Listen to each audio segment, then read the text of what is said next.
friends, it's time to wake up and smell the Hefeweizen. The M division has changed. Cars like the E36 M3 and the E39 M5 are but fading memories. The E30 M3 is dead and buried. In fact, BMW is not even in the business of building lightweight, great steering sports sedans these days. Instead, they're chasing volume and luxury. Same goes for the fabled M division. Just think of the M5, the M6, X5M, X6M. They're all very fast and very heavy. The lightest vehicle I just mentioned weighs 4,600 pounds. BMW these days is different. However, there's one BMW product that I still connect with, the Gran Coupe, or as I like to call it, the Gran Coupe.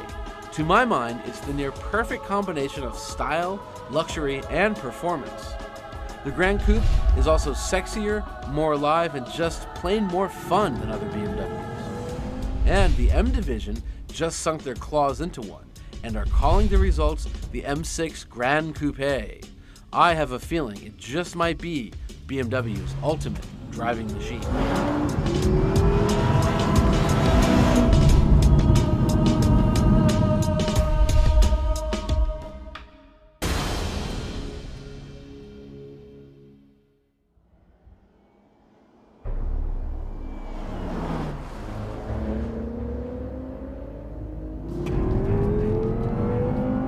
So, what makes the M6 Gran Coupe?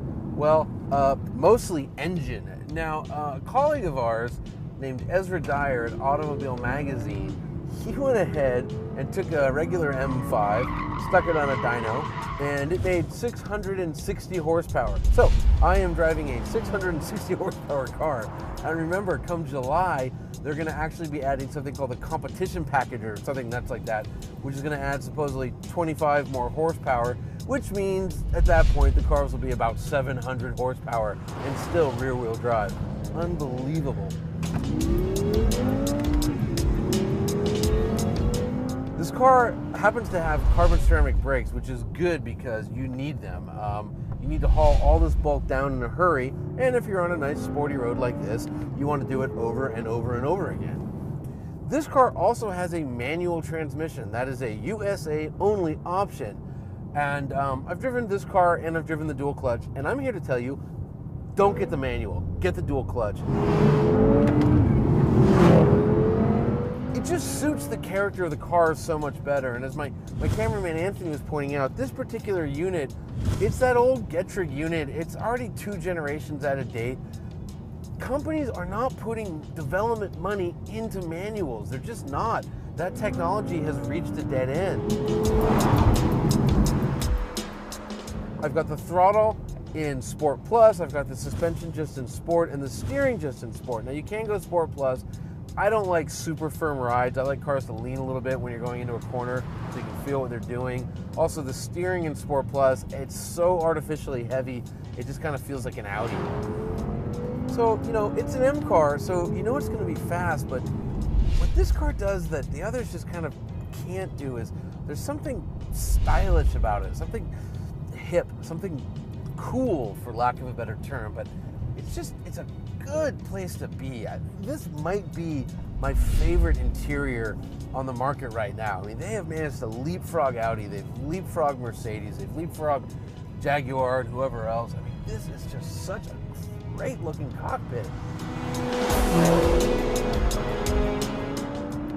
And I'm sure some of you saw the head-to-head, but the last time I had my hands on an M5, I gotta say, I was really disappointed. It was fast in a straight line, and that was kind of it. But this thing, this M6 Gran Coupe, different. And I'm not sure what they did, but although they do claim, BMW says that the tuning between the M6, the M5, and the M6 Gran Coupe, they're all tuned differently. And whatever they did, they did it right. I mean, this thing just handles so well. It's such a blast to drive. And the M5 just wasn't.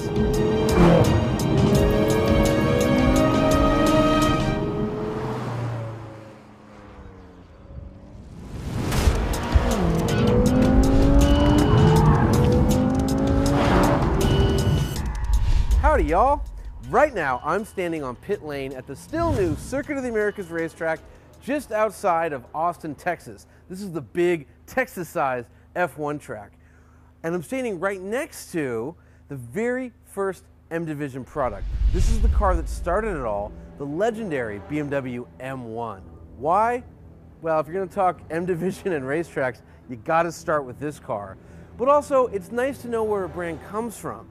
Now, even though the newest M product, this M6 Gran Coupe, is much larger, has more doors, and 1,000 times the power, the BMW guys have assured me that it has some of the secret sauce that made this car so great.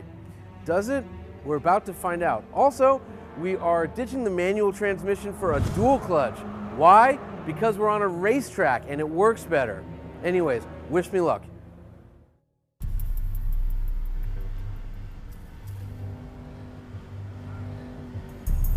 This is a big boy Texas-sized track, and turn one here is about 100 feet of elevation. I'm just seeing if there's anyone in my blinder.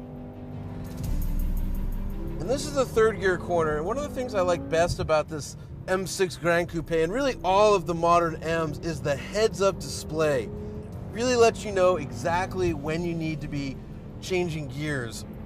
And it's so bright and so visible. And it's kind of like all the other manufacturers, they really need to go back and reconsider their heads-up display solutions, because none of them are anywhere near as good as what BMW has. This is a nutso track, and it's always hard to evaluate a car on a track you've just been on for the first time. I've done about 5 laps so far. My big takeaway impression, aside from the fact the track is just huge and with 20 turns almost never ending, is that while you normally wouldn't want to take a 4,600 pound plus car onto a racetrack, the M6 Gran Coupe has some attributes that make it pretty good. For one, power. We're on the big back straight now.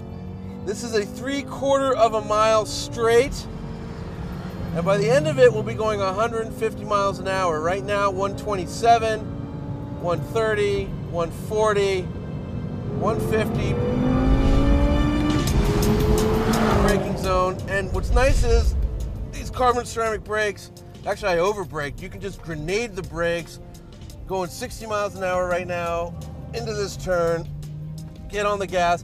And what's nice is if you do make a mistake in this car, in terms of gearing, there's so much power that you just kind of use your right foot to make up for it. It's very forgiving.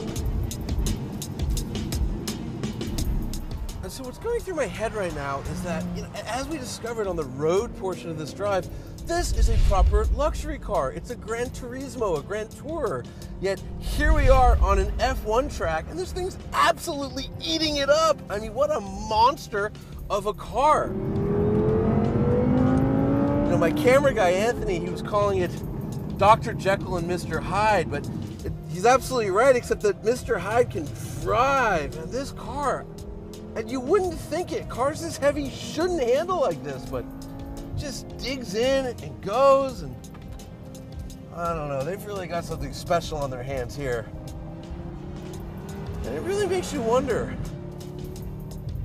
why are they bothering with the M5?